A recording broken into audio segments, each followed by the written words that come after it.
Do you even know who you just put your hands on? Naomi's voice was calm, cold, and unwavering, spoken not in anger, but like a warning before a storm. Seconds later, the street lit up with the screech of unmarked black SUVs and the sharp command from a federal agent, "Stand down. That woman outranks everyone here." It was a cold Wednesday evening in Riverside, the kind of night where the wind cuts through your coat and every sound echoes a little louder than usual. Colonel Naomi Ellison pulled up to the curb outside a small coffee shop tucked between a closed-down bookstore and a laundromat. Her matte black Audi A8 gleamed beneath the flickering streetlight, its sleek surface throwing back distorted reflections of the quiet city. She turned off the ignition, sat in silence for a moment, and adjusted the collar of her navy blue coat. To anyone watching, she looked like just another middle-aged woman running errands after work.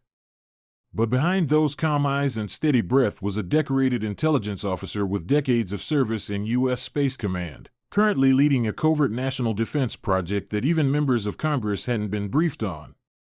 She stepped out of the car, her boots crunching softly against the damp pavement, and made her way toward the cafe's side entrance, an agreed location to pick up a classified envelope from a courier. The exchange was meant to be quiet, invisible. And it would have been, if not for the two police officers parked across the street. Officer Travis O'Connor noticed her first.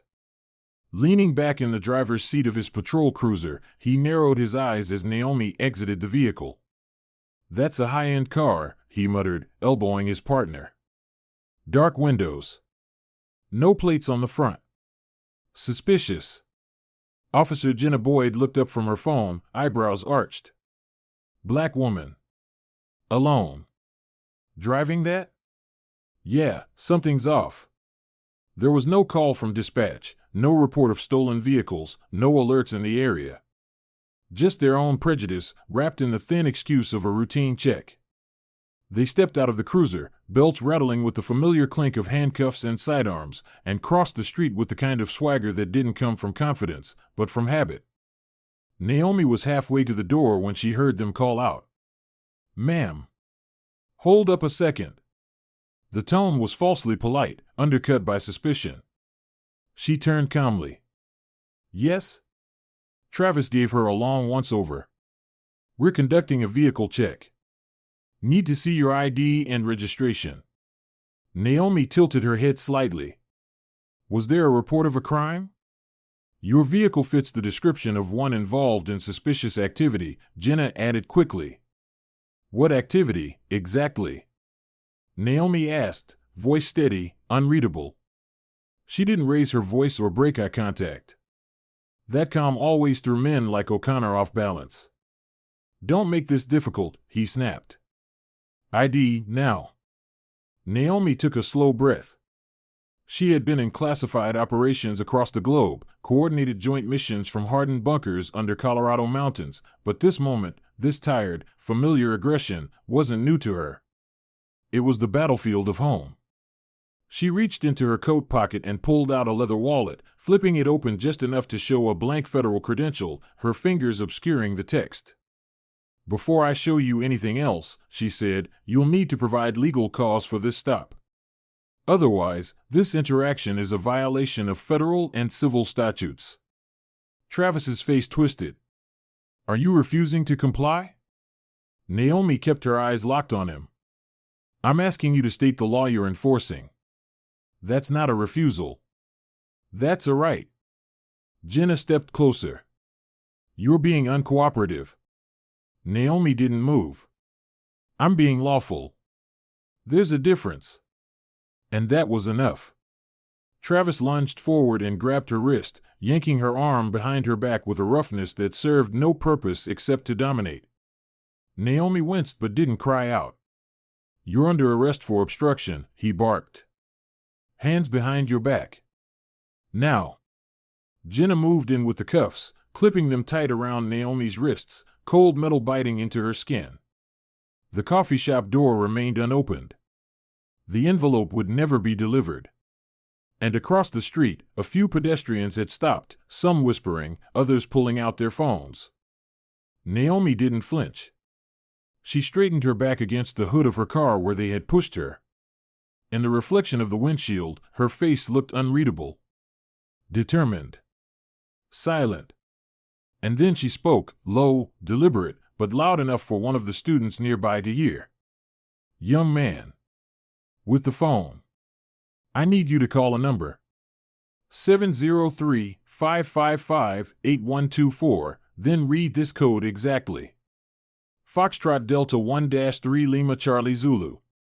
The student hesitated, confused. Ma'am? Do it now, she said, her voice suddenly sharper, less a request, more an order. The student dialed.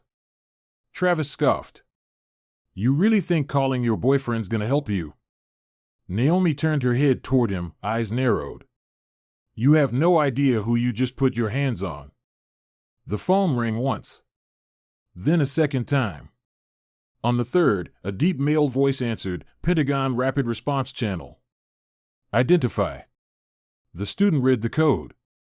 Silence followed, brief, breathless. Then, code received. Confirm subject location. The student stammered. Corner of Liberty Street and 12th, Riverside District.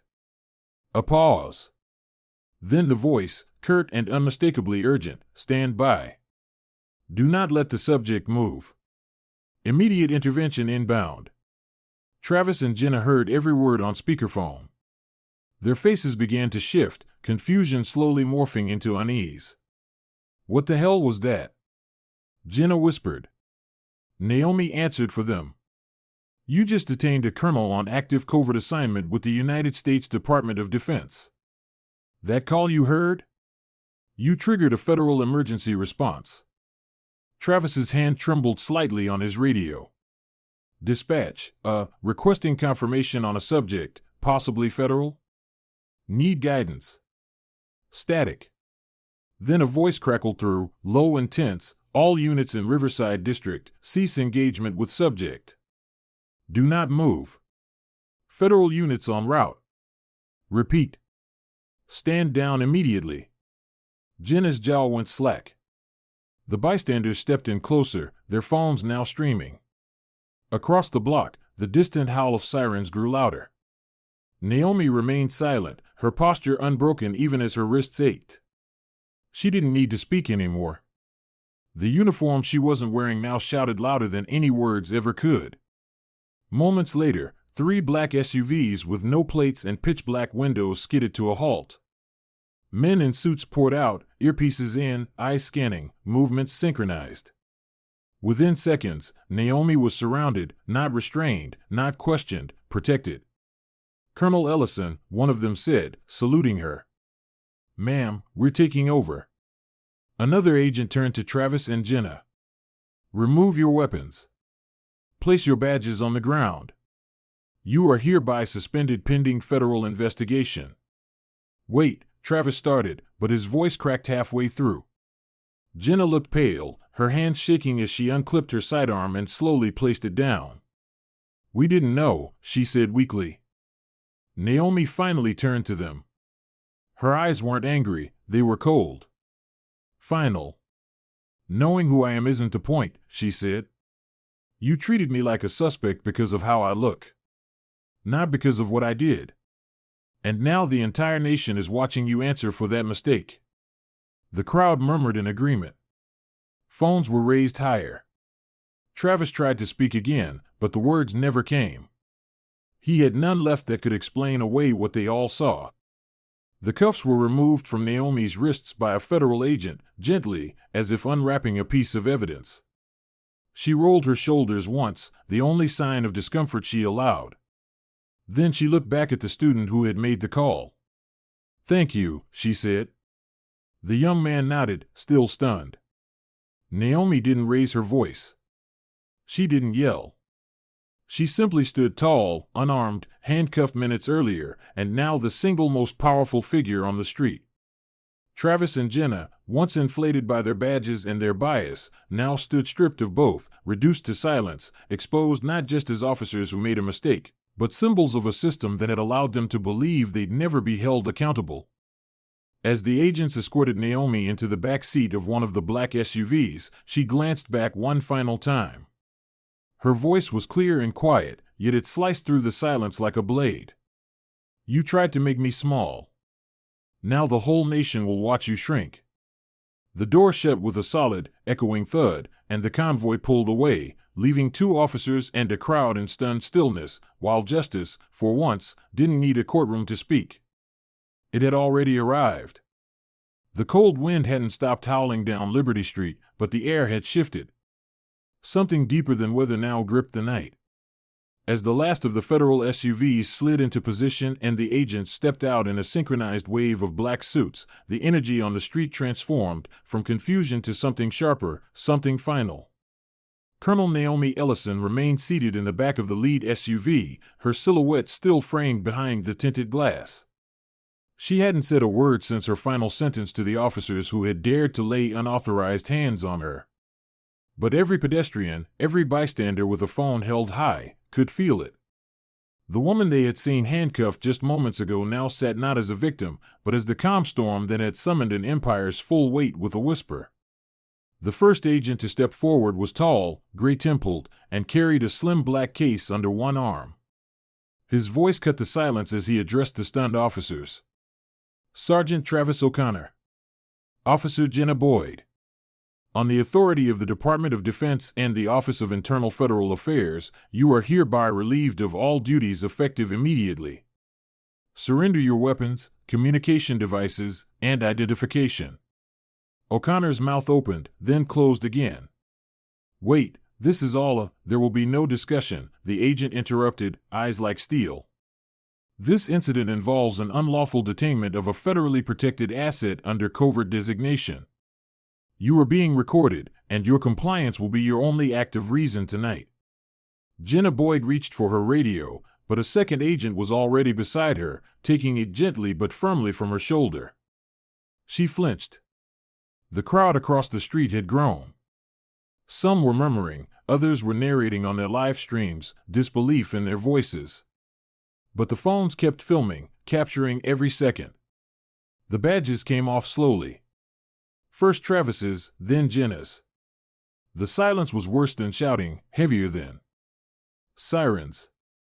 No one cheered yet. It wasn't over. Not until she said it was. Inside the SUV, Naomi watched the agents work with practiced precision. She didn't need to give commands. She had already done what mattered.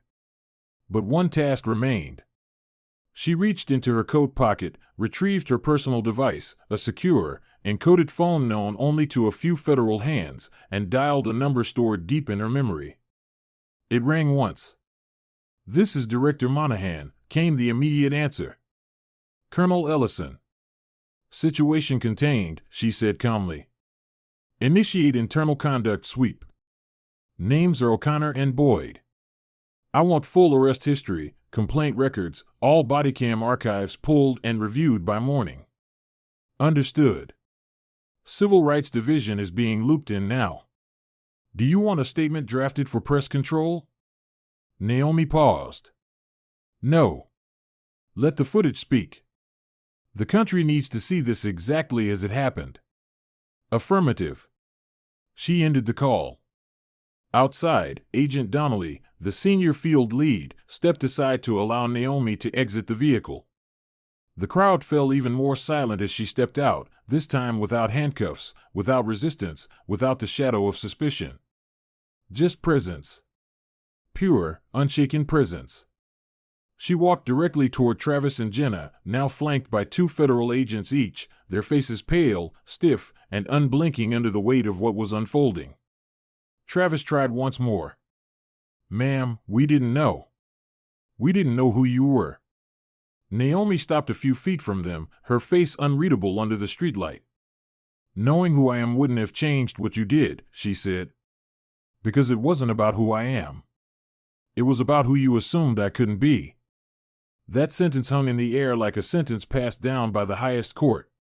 Then she turned slightly, now addressing the bystanders whose faces reflected awe, grief, and rage in equal parts. "What they did to me, they thought they could do to anyone. And that's the point.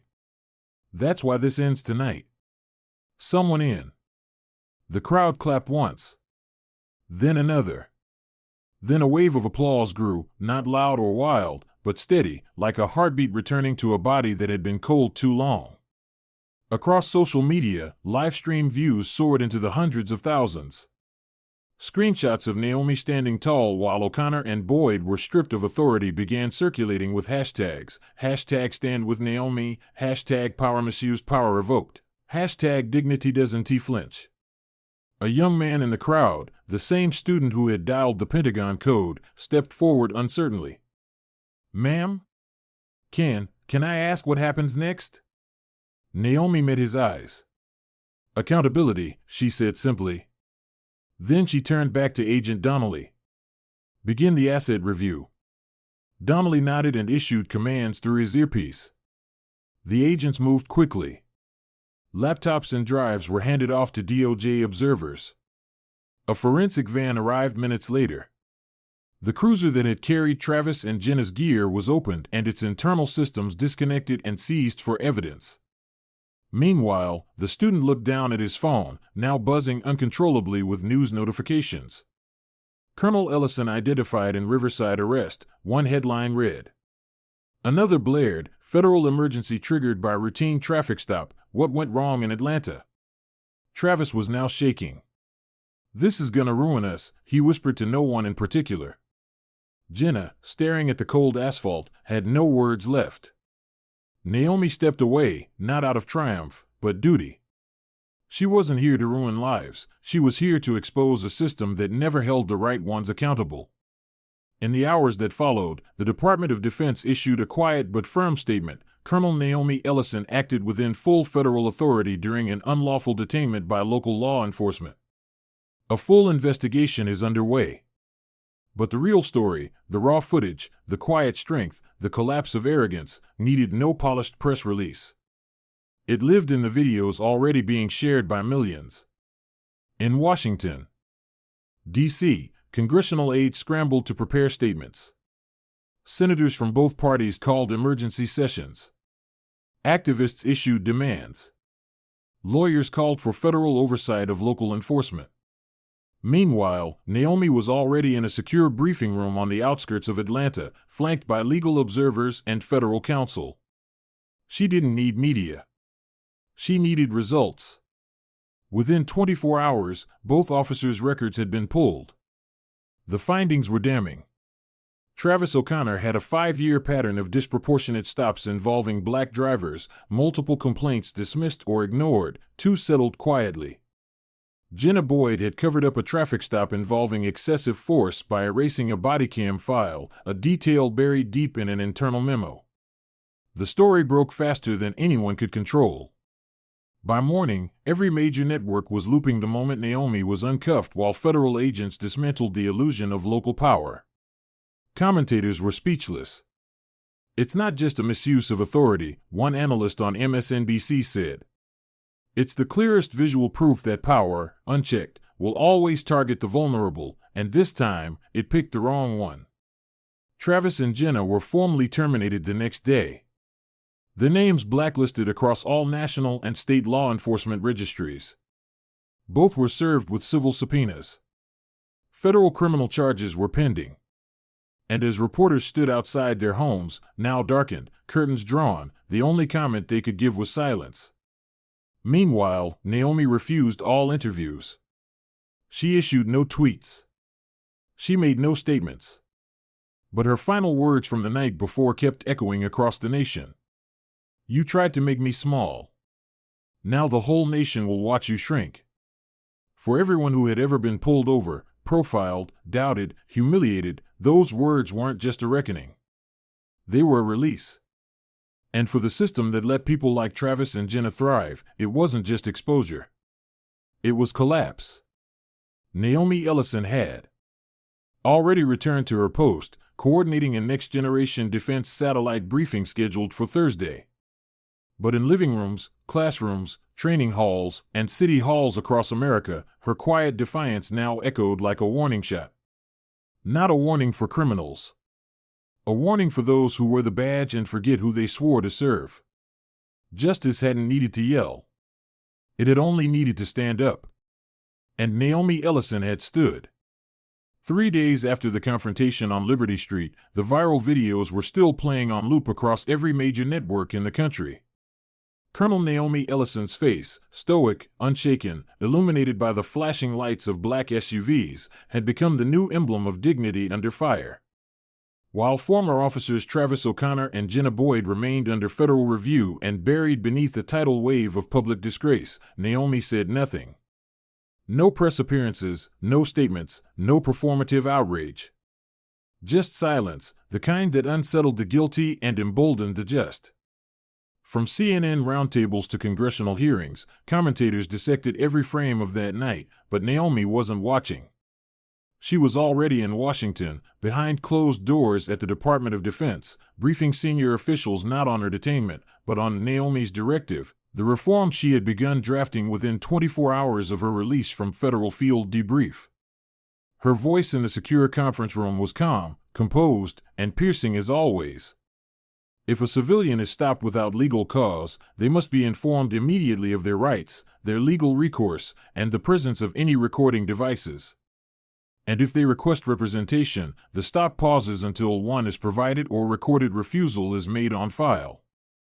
A general across the table leaned back, clearly uncomfortable. That would change traffic enforcement protocol in almost every state. Naomi met his eyes without blinking.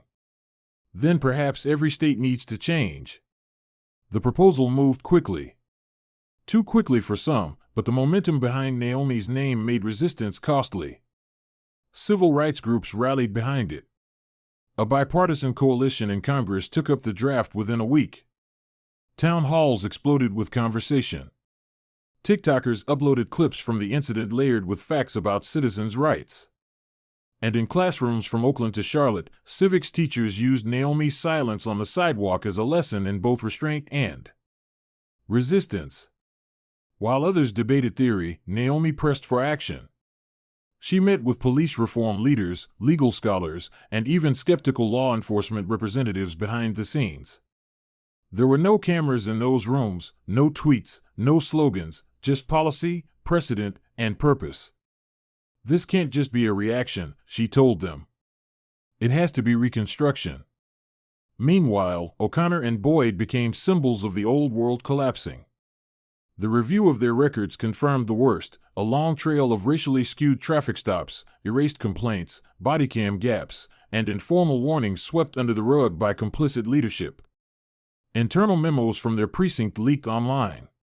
One showed a senior officer handwriting Travis gets results. Don't overthink the optics. Another noted Jenna Boyd's habit of initiating stops based on instinct, a euphemism no one needed translated.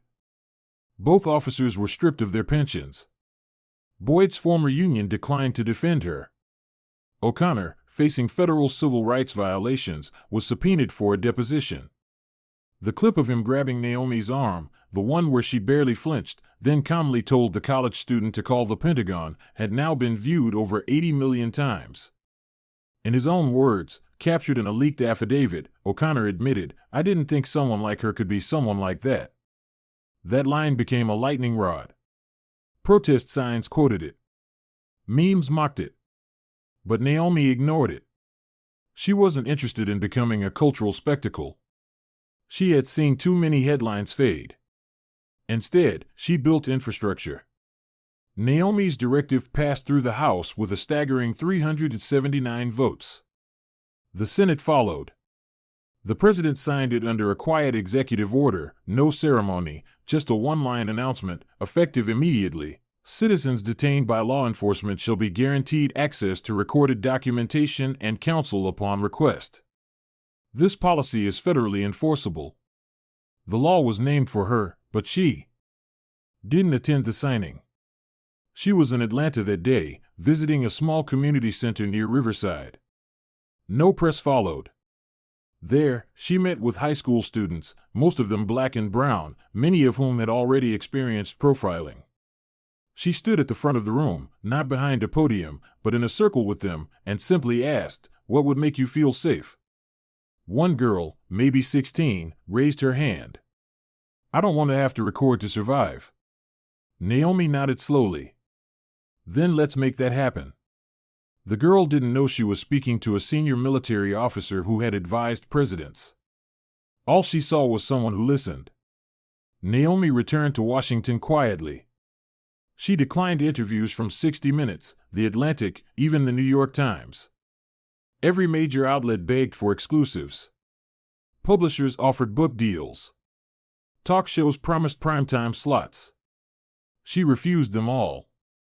"I don't want a spotlight," she told her aide. "I want a blueprint." And so the blueprint expanded. Training programs were overhauled. Federal law enforcement academies adopted Naomi's detainment framework into curriculum. A national task force, composed of former civil rights prosecutors and military ethics advisors, was launched to monitor compliance. Every patrol vehicle receiving federal funding was required to install timestamped recording software and automated stop tracking. The results were immediate. Complaints dropped. Transparency increased. And the public began to believe, however cautiously, that maybe, just maybe, change wasn't a myth. O'Connor and Boyd disappeared from the public eye. Boyd relocated to a distant suburb under a different name.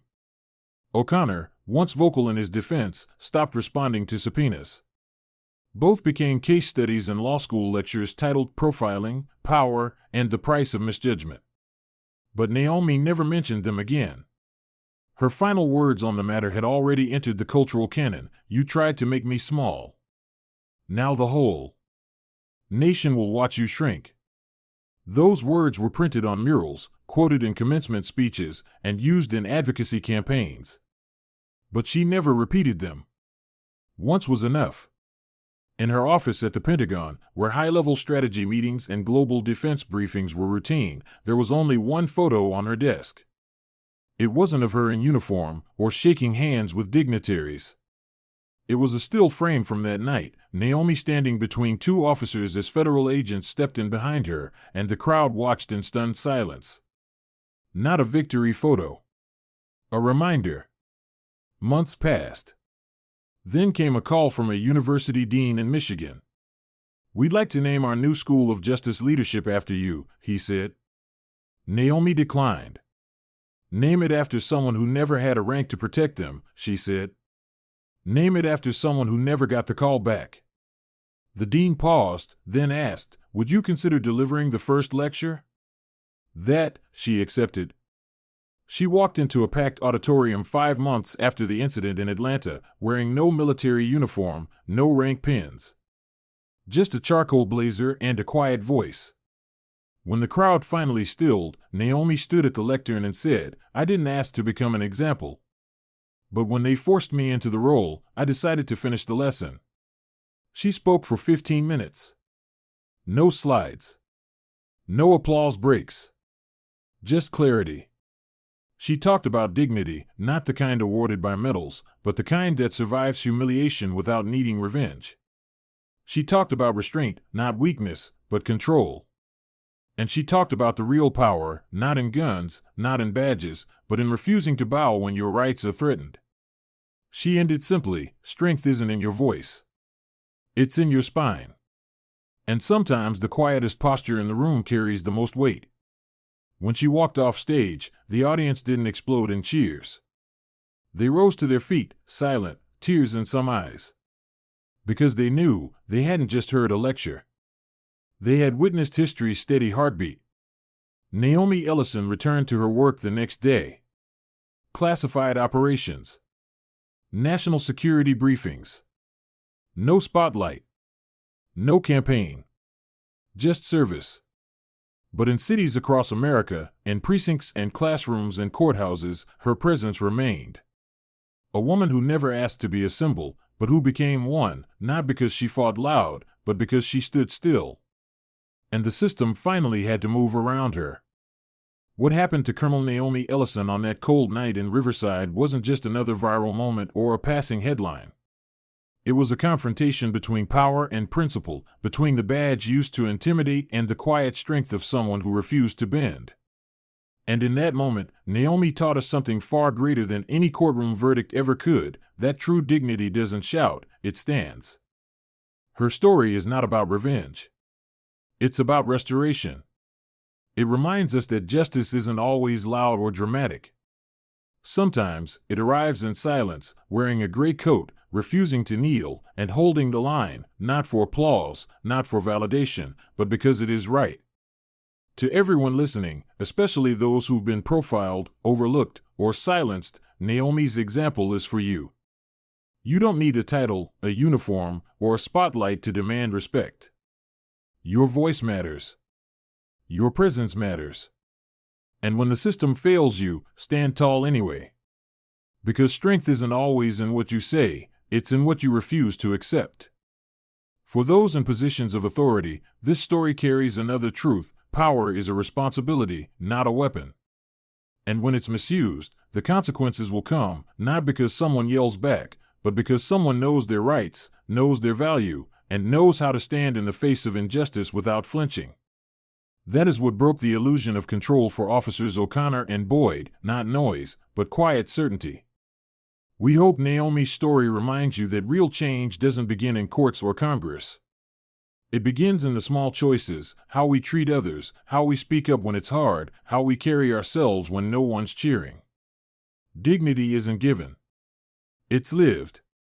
From all of us here at U.S. Daily Story, thank you for watching, listening, and thinking deeper with us today. If this story moved you, inspired you, or even challenged you, we invite you to share it. Leave a comment below. We want to hear your voice. Have you ever experienced injustice? Or have you ever stood your ground, even when it was uncomfortable? Don't forget to like, subscribe, and share this video with someone who needs to remember that strength comes in many forms. And most of all, never forget, you don't need a badge to carry justice. You just need conviction.